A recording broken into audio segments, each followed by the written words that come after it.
My fellow Rhode Islanders, my name is Jonathan Pressman, and I'm running for the United States Senate as a progressive Democrat.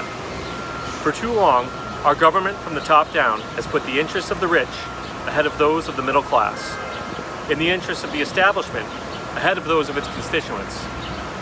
The result is a nation that favors the few over the many, and a Democratic Party that has lost its way.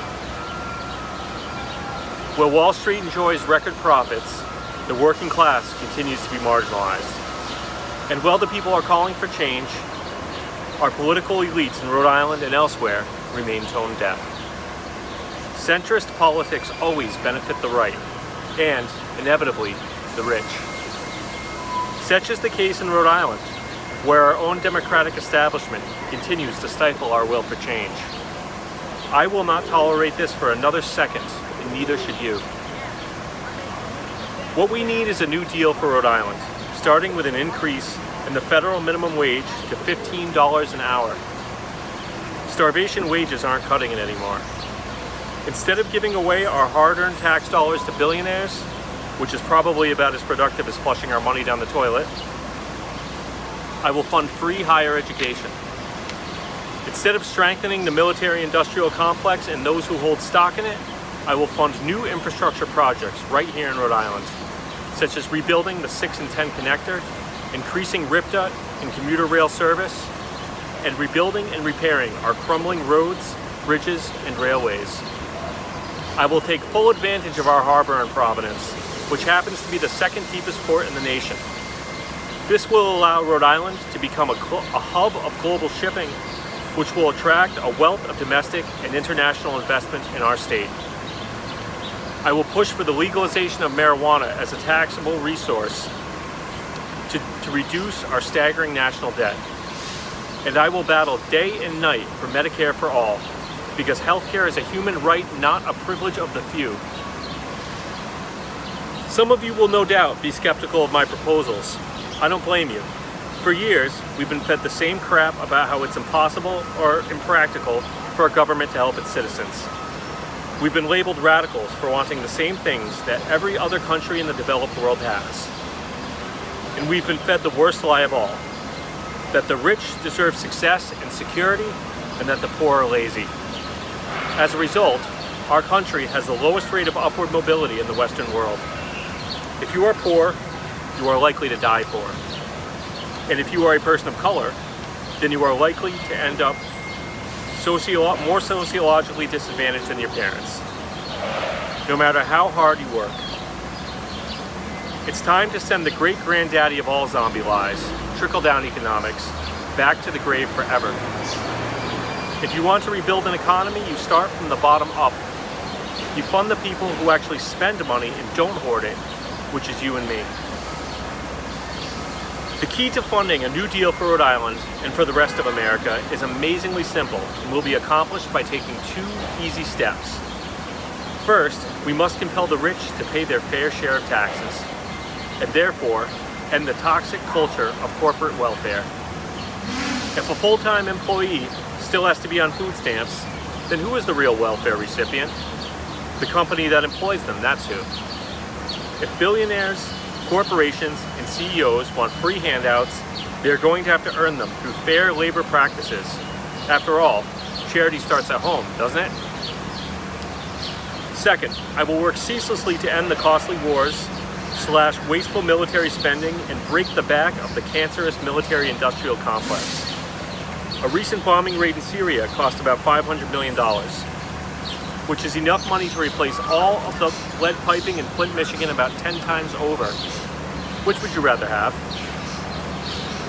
If we have the guts to follow these 2 easy steps, our economic woes are solved. It's a no-brainer. In regards to the imminent threat posed by climate change, I will enact legislation that will give our state and our nation clean, renewable power in the form of wind and solar energy, and I will vigorously oppose the fossil fuel industry. Though I commend Senator Whitehouse for calling attention to climate change while in Washington, he has failed to take a stand against the proposed fracked gas power plant in Boroughville, nor has he voiced any opposition to the so-called LNG bomb trains, which ferry tank loads of volatile chemicals throughout South Providence, which is an ecological disaster waiting to happen. Senator Whitehouse's hypocrisy on environmental issues is hard to ignore. As your senator, I will throw my full weight against both of these issues. Furthermore, I will push for the public ownership of all power plants. No longer will you have to worry about National Grid shutting off your heat and electricity in the dead of winter through the flick of a switch somewhere in England. You won't have to worry about greedy price hikes like the ones we've just seen here either. In America right now, there are a total of about 800,000 persons enrolled in the DACA program. There are about 3.6 million undocumented people who entered America as children and know no other home. And there are over 11 million undocumented people in the US in total. We've seemingly forgotten that these people exist. And that's a big problem, because to abandon them is fundamentally un-American. These are our friends and neighbors. Not only are they a part of our community, they are an integral part of our lives. They work hard, they bust their asses, they prepare our food, they take out our trash, they drive our trucks, they attend our schools and universities, they watch our children while they sleep. They are, for all intents and purposes, loyal, patriotic, and hardworking Americans. The cruel and racist policies of Donald Trump have put their futures, and in many cases, their very lives, in immediate jeopardy. I pledge to you right now that I will lay it all on the line for these hardworking folks and will not stop until they are protected with legal status. I will resist any legislative or executive attempt to dehumanize them with every democratic weapon in my arsenal, including the use of filibusters and, if necessary, hunger strikes. I will call on my fellow Senate Democrats to do the same. And why not? We're Democrats. Either the party has meaning or it doesn't. And in case you're wondering, I will fully support the impeachment of Donald Trump. Though many of my fellow Democrats are afraid of this, I will not flinch. And I will never, ever, under any circumstances, lend support, tacit or otherwise, to the criminal, immoral, and unpatriotic agenda of the Trump administration and the Republican Party, which aids and abets him. No more compromising on Obamacare, a rollback here and a rollback there. No more putting another cent towards Trump's stupid wall. And no more confirming incompetent and dangerous nominees, as my opponent has done. There are some Democrats who may tell themselves that it's easier to avoid a confrontation with a bully than to punch him right in his nose. Maybe they're right, but they're coming from a place of fundamental insecurity about themselves and their platform. My conscience is clean. I believe in where I'm coming from. I know what I am, and I am not afraid. Now let me tell you something that you already know. If you want change, real change, then you are going to have to fight for it, tooth and nail. And that means chucking incumbents out and getting new blood and new ideas in. It means fighting the rich and the political establishment. It's not going to be easy, and you may feel discouraged at times.